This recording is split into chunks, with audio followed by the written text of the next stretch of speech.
Dear students, आज हम आपका प्रैक्टिकल नंबर 8 कर रहे हैं, ठीक है ना। Very important, is based on the phenomena of resonance, that is very important phenomena in physics. So let us start.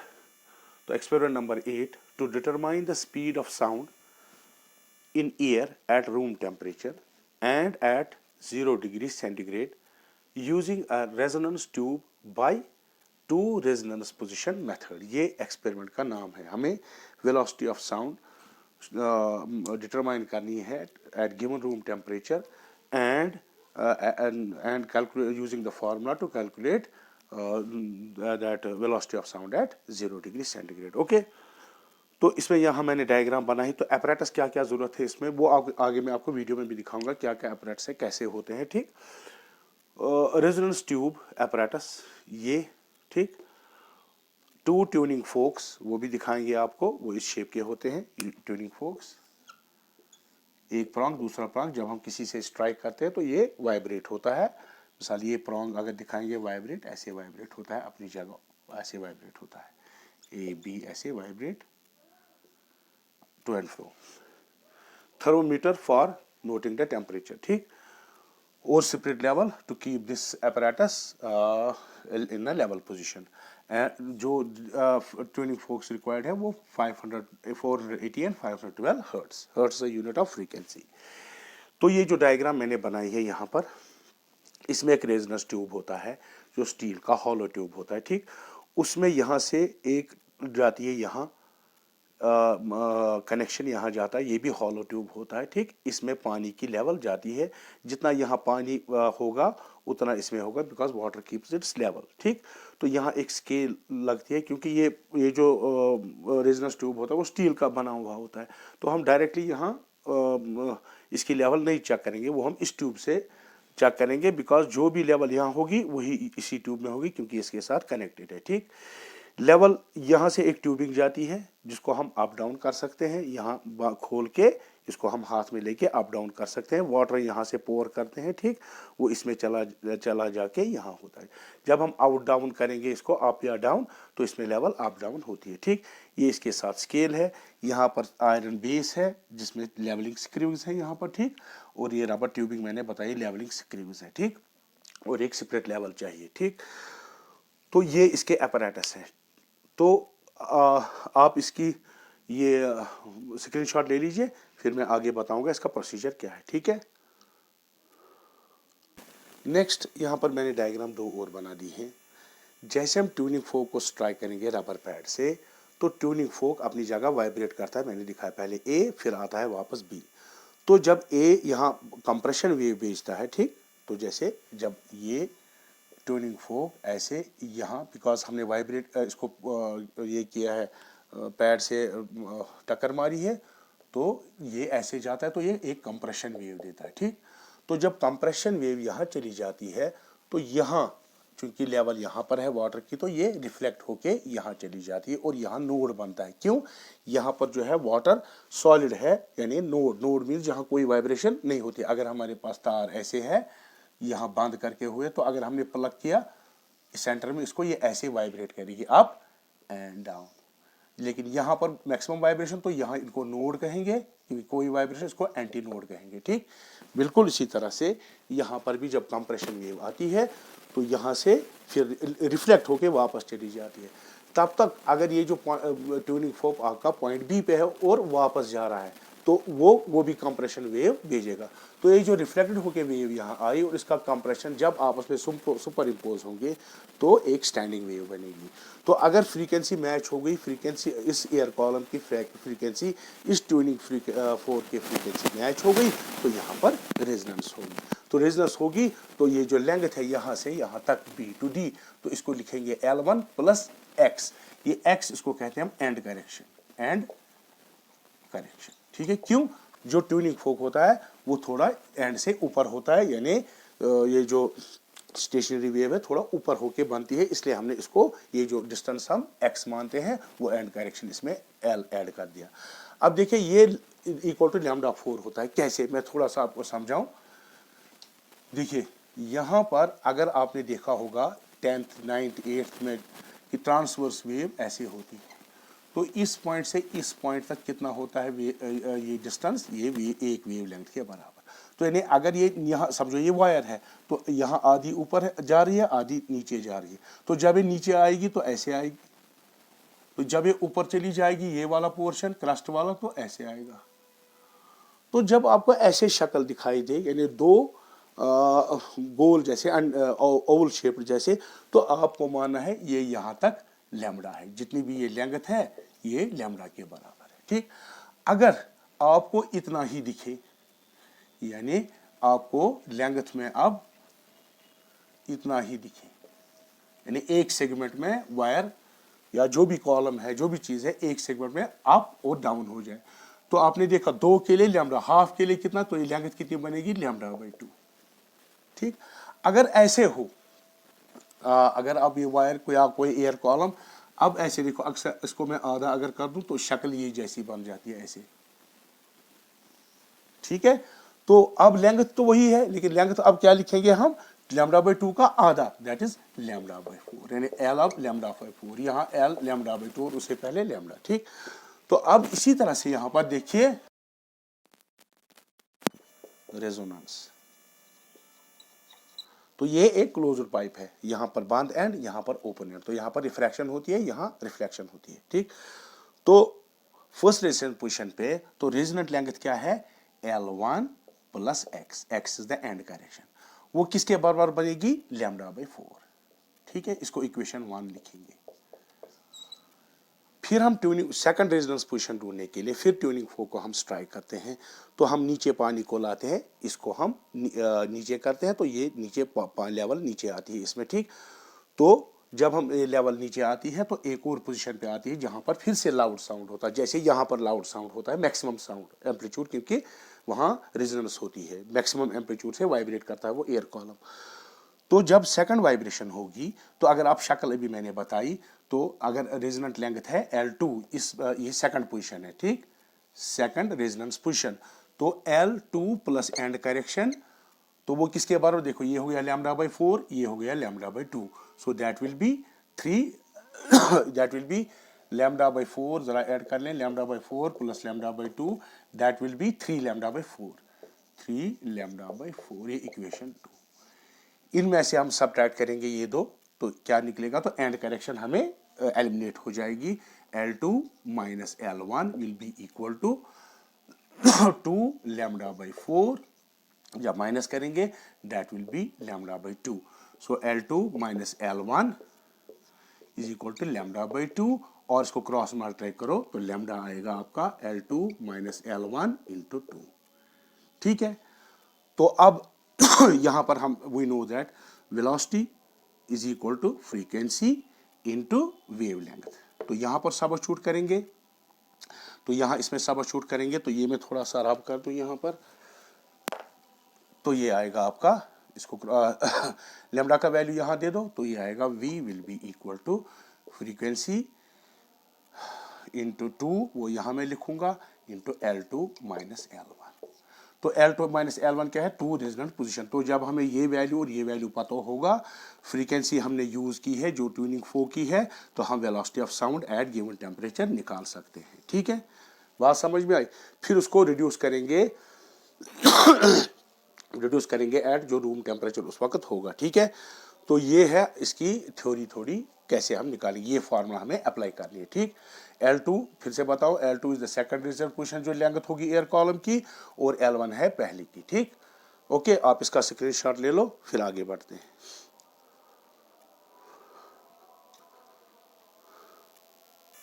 देखिए अभी जो मैं बोर्ड पे दिखा रहा था, अभी यहाँ पे मैं आपको डायरेक्टली ये apparatus दिखा रहा हूँ। ये रेजोनेंस ट्यूब, ये रेजोनेंस apparatus है जिससे हम velocity of sound at room temperature निकालेंगे।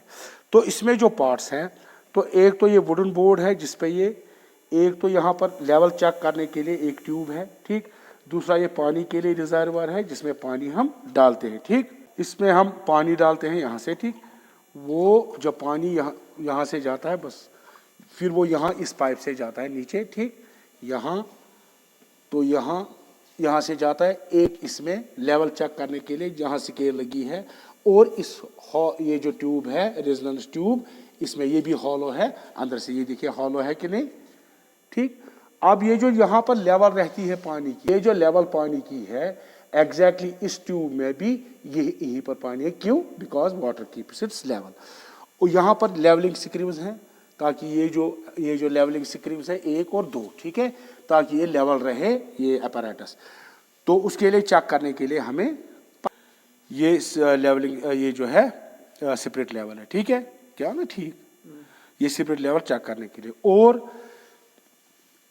ट्यूनिंग फोक्स 2 ज़रूरत हैं।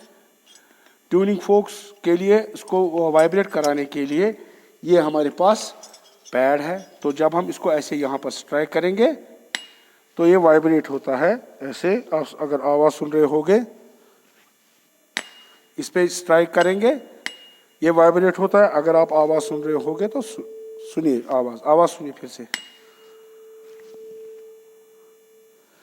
तो ये 2 हमारे पास ट्यूनिंग फोक्स है, 512 फ्रीक्वेंसी और 480। ये देखिए 512 और 480, ठीक।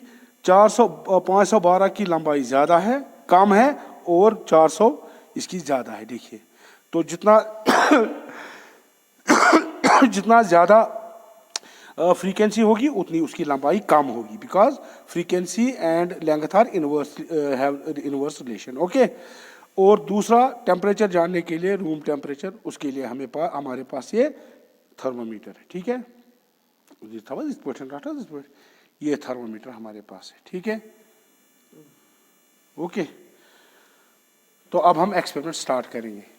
फोक लेंगे, वो 480 फ्रीक्वेंसी की लेंगे, ये यहाँ पर रखेंगे हम इसके ऊपर। ये एयर कॉलम वाइब्रेट होगा। जब रेजोनेंस होगी सर यहाँ नीचे ये लाएंगे तो लेवल नीचे चली जाएगी। जिस लेवल पे ये एयर कॉलम की इस ट्यूनिंग फोक से फ्रीक्वेंसी मैच हो जाए तो रेजोनेंस एक बड़ी आवाज़ आएगी, वो पॉइंट हम साथ नोट करेंगे, ठीक है ना। उसके बाद फिर सेकंड हार्मोनिक या सेकंड रेजोनेंस पोजीशन वो नीचे आएगी तो वो हम यहाँ पर देखेंगे, ठीक। पहले हम 480 फ्रीक्वेंसी वाला ट्यूनिंग फोक, उसके बाद 512 वाला ट्यूनिंग फोक इस्तेमाल करेंगे। 2 बार हम 2 ट्रायल्स करेंगे, फिर 2 ट्रायल्स का मीन लेके हम वो वेलोसिटी ऑफ साउंड निकालेंगे, ठीक। रूम का टेम्परेचर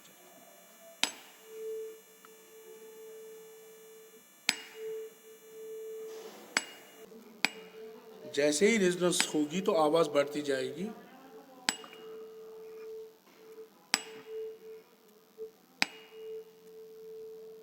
आवाज़ बढ़ने लगी, देखिए आवाज़ बढ़ने लगी। सर नोट करेंगे पोजीशन, देखिए आवाज़ बढ़ने लगी। जब रेजोनेंस होगी तो बड़ी जोर से आवाज़ आएगी।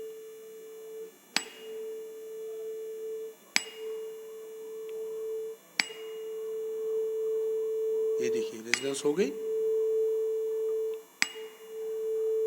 सर नोट करेंगे पोजीशन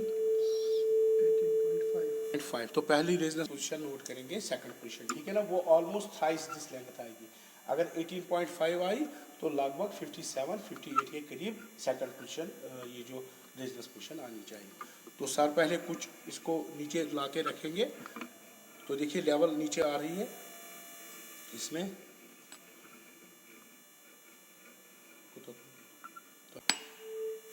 सर नीचे ला रहे हैं वाटर लेवल को, एयर कॉलम बढ़ रहा है। जैसी फ्रीक्वेंसी रेजोनेंस होगी तो आवाज़ मैक्सिमम होगी, एम्पलीट्यूड होने लगी।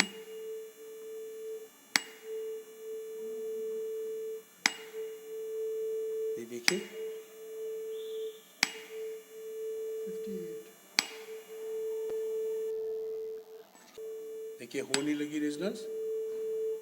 सर नोट करेंगे 58।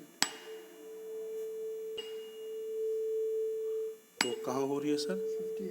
58, ठीक है, सेकंड पोजीशन 58। अब हम दूसरा ये 512 का इस्तेमाल करेंगे, फ्रीक्वेंसी बढ़ा देंगे तो उसका मतलब जो रेजोनेंस लेंथ होगी वो कम होगी, ठीक है।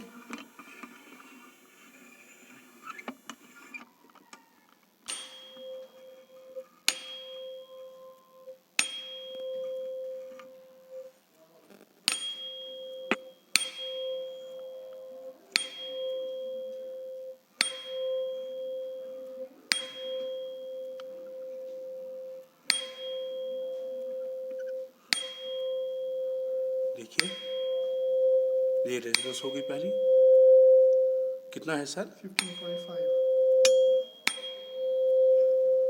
15.5। आराम से फिर से चेक करेंगे, 15.5। फिर से एक बार चेक करेंगे।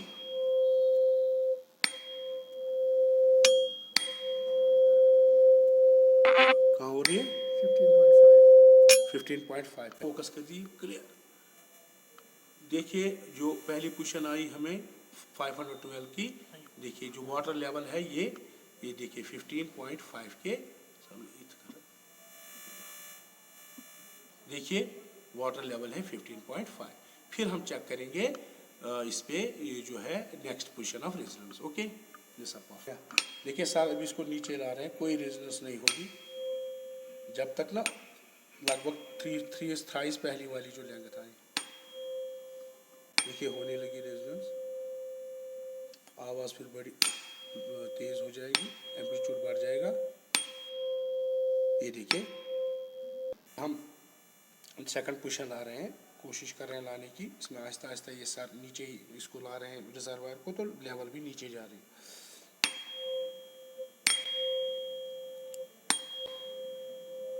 देखिए रेजोनेंस होने लगी, देखिए ये हो गई, 48। तो ये 48 पे हो गया। तो अभी हमने जो फॉर्मूला कैलकुलेट की थी theoretical, VT velocity of sound at t degree is twice the frequency used of the tuning fork into L2 minus L1 to difference between the two resonant position length of the two resonance position। तो हम आपने video में देखा जो observations हमने ली थी, तो वो हमने यहाँ टेबल बनाई, तो टेबल के हिसाब से हमने कैलकुलेट की। तो मैं इसको थोड़ा सा एक्सप्लेन करता हूँ। देखिए पहले हमने 480 फ्रीक्वेंसी यूज़ की, तो पहले ट्रायल पे पहली पोजीशन में ये आया रेजोनेंस 18.5। फिर हमने खुद एक और ट्रायल की, वहाँ पर फिर से आया 18.5, तो मीन इनका 18.5। तो सेकंड पोजीशन रेजोनेंस के लिए एक आया हमें 58 पे और दूसरा आया 57 पे, ठीक। तो इनका मीन 57.5, यानी दूसरी जब रेजोनेंट पोजीशन आई।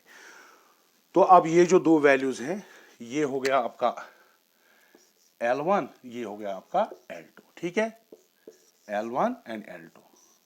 तो यहाँ हमने फार्मूला में दिया ये फार्मूला VT, ये वाली जो हमने कैलकुलेट की twice frequency L2 minus L1 centimetre पर सेकंड की लेंथ हमारी जो कॉलम की हमने वो सेंटीमीटर में मापी थी। तो यहाँ हमने वैल्यू किया 200, क्योंकि 480 का हमने यूज़ किया है ट्यूनिंग फोक, तो फ्रीक्वेंसी हमने 480, L2 57.5 और L1 18.5। तो ये इनकी डिफरेंस कैलकुलेशन की 91839, तो हो गया 37440 सेंटीमीटर पर सेकंड। इसको जब मीटर में चेंज करेंगे ये आएगा 374.4 मीटर पर सेकंड। ये हो गया एक। फिर हमने लिया था 512 फ्रीक्वेंसी वाला ट्यूनिंग फोक, तो उसमें पहली रीजनल पोजीशन आई 15.5, फिर दूसरी ट्रायल हमने की, वहाँ पर आया 15.5, तो मीन भी आएगा 15.5। फिर हमें उधर 48 के करीब था, लेकिन फिर हमने एक्चुअली जब देखा वो 46 था, ठीक है। तो पहली रीजनल पोजीशन आई थी 46, तो दूसरी ट्रायल में उसी जगह आई नहीं, राइज एंड फॉलिंग लेवल। पहले हमने नीचे लेवल लाई, फिर हमने ऊपर लाए राइजिंग एंड फॉलिंग लेवल में, तो 45 आया, तो इसका मीन 45.5, ठीक। ये आपका हो गया L1 इसके लिए सेकंड जो 512 फ्रीक्वेंसी यूज़ किया, और ये L2, ठीक। तो इनमें डिफरेंस 215, अब 512 का हमने यूज़ किया, थोड़ा सा इसको साफ लिखता हूँ, 512, ठीक है। 45.5 माइनस 15.5, तो इनमें डिफरेंस निकाली वो 30, इसको 1024 आएगा, मल्टीप्लाई किया तो 33720 सेंटीमीटर पर सेकंड वेलोसिटी आ गई। अगर इसको मीटर पर सेकंड करेंगे तो ये आएगा 307.2 मीटर पर सेकंड, ठीक है। तो अब हमें इन दो वेलोसिटी जो पहले ट्यूनिंग फोक से मिली और दूसरे ट्यूनिंग फोक से मिली, उनका हम एवरेज निकालेंगे। वो हमें velocity of sound at room temperature, तो रूट जो मैंने पहले आपको थर्मामीटर दिखाया था वो हमने रिकॉर्ड किया टेम्परेचर, मीन टेम्परेचर पहले हमने किया ऑब्जर्वेशन स्टार्ट करने से पहले, और लास्ट में किया, तो उसका मीन निकला 15 डिग्री सेंटीग्रेड, ठीक है। तो अब हम कैलकुलेट करेंगे इन दो का मीन, तो वो हमें velocity of sound eight 15 degree देगा, ठीक है। आप इसका स्क्रीनशॉट ले लो, थोड़ा आगे बढ़ते हैं।